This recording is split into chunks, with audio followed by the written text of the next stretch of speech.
story time this morning, I'm going to ask everybody to stay seated because for story time today, I brought two pictures. And these pictures are of my grandparents. So on the left is a photo of the Remembrance Day banner that is up in Chesley, Ontario, where my grandparents lived.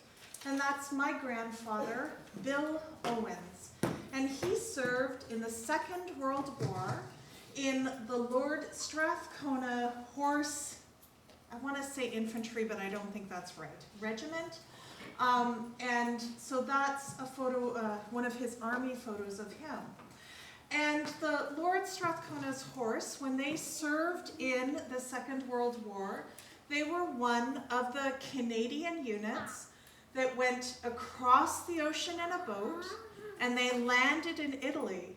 And then in the war, they fought their way all across Italy and up, and they got into the Netherlands, and they were part of the Canadian troops that liberated the Netherlands.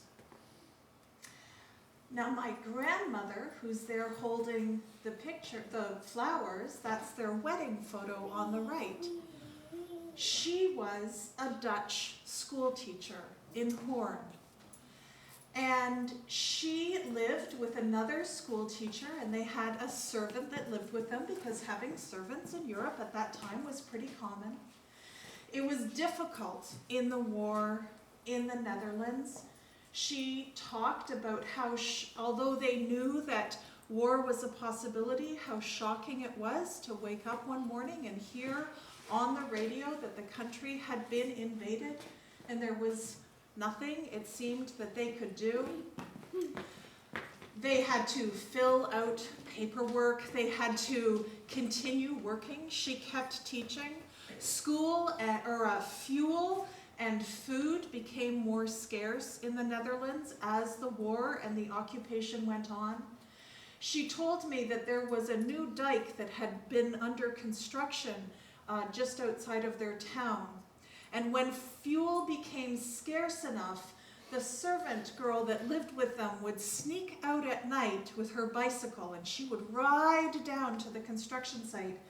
And then she would come back with a huge piece of timber balanced on her bike, stolen from the construction site, and sneak it back into town, and they would chop it up, and that's how they still had fuel.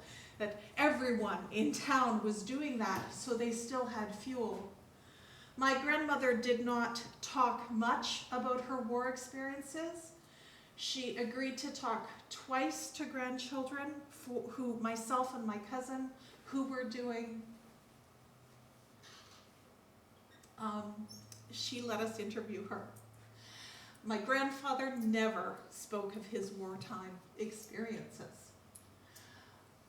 It was dangerous in the Netherlands under occupation, and when men were being gathered up and taken out of the country, one of her brothers escaped, and he came and he lived with them in Hoorn. Now it was dangerous to hide someone, but many families in the Netherlands did hide family members and neighbors during the occupation, and they built a false ceiling in her closet for her brother to sleep in, so that if the house was raided during the night, he would not immediately be protected.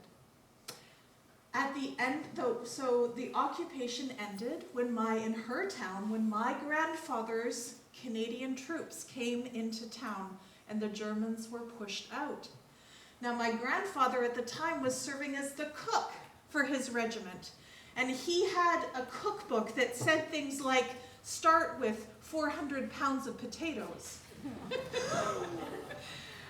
And he was at the market trying to buy some fish. Well, my grandfather only spoke English, and the fish merchants only spoke Dutch. So they called for one of the school teachers that they knew spoke English to come and help.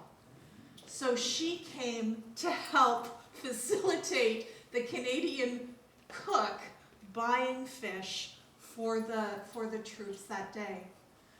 that night there was a huge celebration in town. And my great uncle left the house with his sister for the first time in years. He was outside. She ran into the principal of her school, who was also with someone she had never seen before, because he was also hiding someone in his house, and they had never spoken of it or never known that each was hiding. That night she ran into the Canadian military chef again, her and her brother and Bill Owens.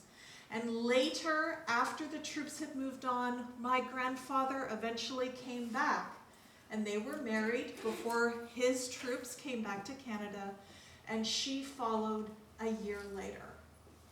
So that is the story of my grandparents. It is not an uncommon story in Canada. There are many, I bet I'm not the only family here with a war bride in the family.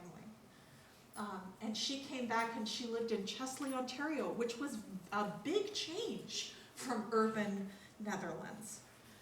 So that is the story I have to tell today. Listening to my grandmother tell her stories really shaped my understanding of how war impacts not only members of the military who served like my grandfather, but ordinary people like my grandmother and the other people in her town and her community and her country who had to work really hard just to survive the war and be very lucky just to survive the war. So she was very lucky. And that's my grandma. So it's Bill Owens, and we always knew her as Tina Owens, which was an anglicized version and her last name. And originally her maiden name was Katrine, and probably Goss could tell me how to pronounce that a bit better, but that's how I know it, Katrine Verbeek.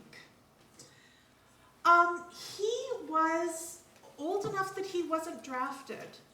So he was, I think, in his 30s maybe when he was serving. Yeah. So, and she was a bit older too.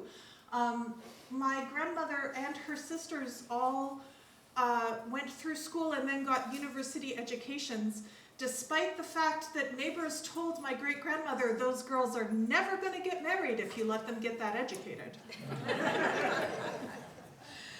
Yeah, so they were not a young couple. They were a bit older couple. Yeah. Thank you.